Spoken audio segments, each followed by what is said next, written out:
Your Eye on Annapolis daily news brief keeps you informed about what's happening in Annapolis, Anne Arundel County, and Maryland. Local news, local sports, local events, local opinion, and, of course, local weather. Your Eye on Annapolis daily news brief starts now. Good morning. It's Tuesday, August 26th, 2025. This is John Frenaye, and this is your Eye on Annapolis Daily News Brief presented by Annapolis Subaru and the SPCA of Anne Arundel County. Now, I'm not a big fan of summer, especially the heat, but I have to say yesterday was spectacular, and it looks like we're in for an extended stretch of weather just like it, if not a bit cooler. So weird for August in Maryland. As for your OMG fact, it took 6 years to write War and Peace. Coincidentally, it also took 6 years for me to read it. No, I jest. Probably going closer to 50 years. I can't think of a more boring book ever. Never finished it. Anyhow, we have some news, so shall we? As promised yesterday, here is an update on the body that was discovered in the Aris T. Allen Park in the city of Annapolis. Yeah, not much of an update, was it? Well, that's because for some reason the Annapolis Police Department apparently does not want to discuss it and has not returned any emails or phone calls regarding the incident. I guess silence speaks louder than words, but the public does have a right to know.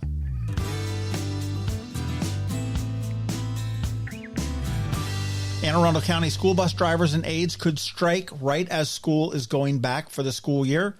Contract talks broke down, but they have not yet called for a strike. Now, Annapolis Patch's Jacob Bumgart was the first to report that the union members voted overwhelmingly to authorize a strike, citing inadequate health insurance as their main concern. The drivers work for Annapolis Bus Company and R.E. Wilson under the umbrella of a Student Transportation of America. If a strike does happen, it could affect 84 routes serving more than 7,000 students, mostly in the Annapolis, Arundel, Broadneck, Crofton, and South River areas. Now, Superintendent Mark Bedell urged both sides to settle quickly, warning that, quote, our students simply should not and cannot be pawns in a negotiating game. This is particularly disappointing since the schools really made such great strides in transportation since Dr. Bedell came on board several years ago.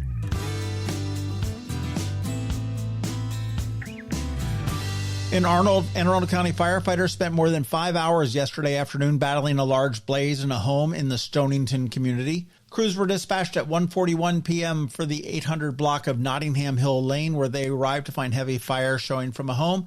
Firefighters did remain on the scene until nearly 7 p.m. working to extinguish the blaze. So far, there are no updates on damage estimates, injuries, or the cause.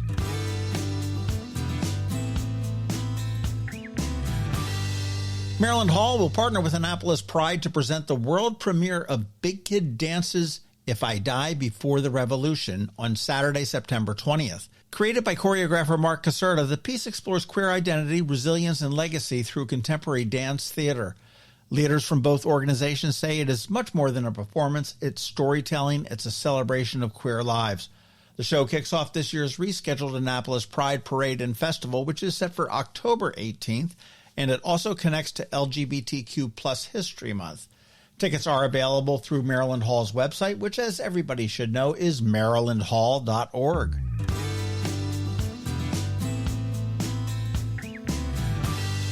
And another date for you. The Anne Arundel County Public Library Foundation is bringing back its annual For the Love of the Library fundraiser on Friday, September 19th from 6 to 9 p.m. at the Bush Library on West Street in Annapolis. The evening is going to feature a best-selling author, Bridget Kemmerer, food by the palate pleasers, themed activities, and a wine and whiskey pool, along with a live auction.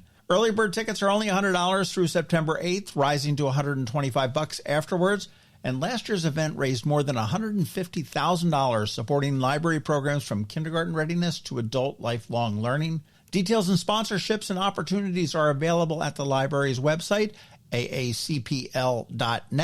And I must say, this is one excellent party. And speaking of most excellent parties, tickets to the Boatyard Beach Bash at the Annapolis Maritime Museum and Park are nearly sold out, so you want to get them while they last at amaritime.org.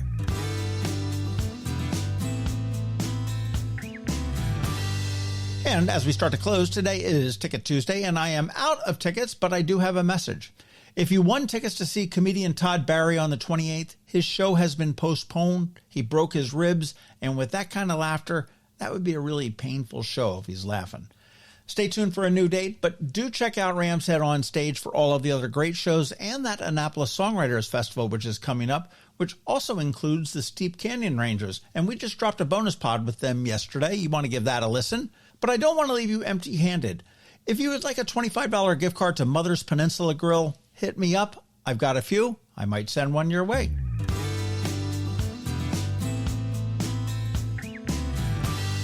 Okay, that's a wrap, but first a quick thank you to you for listening, sharing, and letting all your friends know about the Daily News Brief.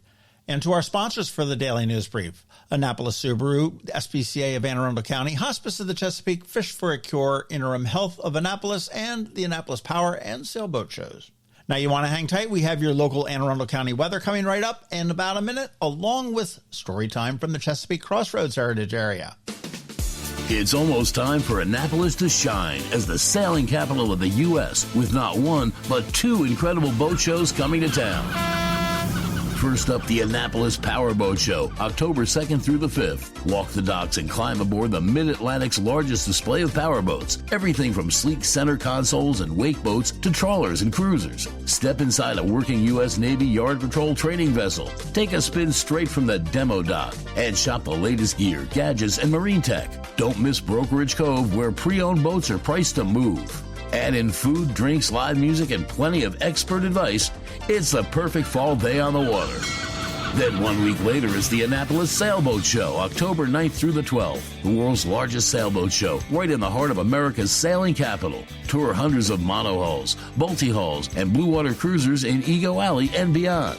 Check out the latest sails, rigging, and navigation systems, or take part in classes and on-water workshops like the First Sail Experience. Meet world cruisers, stock up on sailing gear, and soak up that legendary waterfront vibe filled with music, food, and salty stories.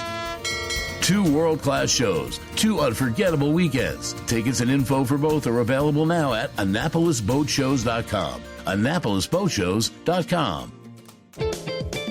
Next up, we're diving into today's Eye on Annapolis weather forecast. From sunny skies over the bay to storm warnings that could impact your plans, we've got the details to keep you ahead of the curve.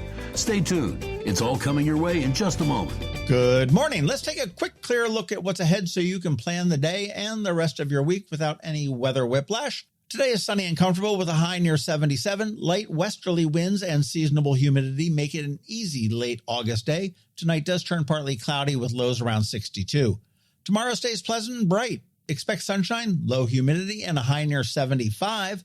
Wednesday night is mostly clear to partly cloudy with temperatures dipping to about 61. Time to open the windows. Thursday continues the streak of mellow weather, partly sunny with a high near 77 and still feeling very comfortable for anything outdoors. And as we look ahead, Friday holds mostly sunny skies with highs close to 77. Saturday remains mostly sunny and a seasonable 76.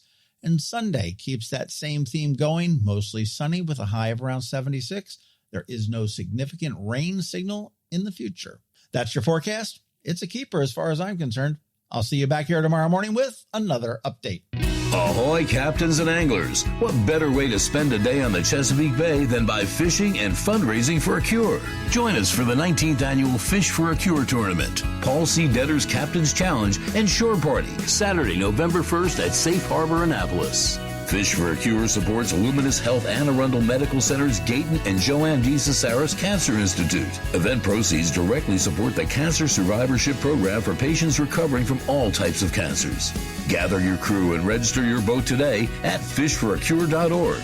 Again, that's fishforacure.org. Today we continue with Storytime, courtesy of the Chesapeake Crossroads Heritage Area, which has a ton of great ideas to really dig deep into our wonderful Anne Arundel County history.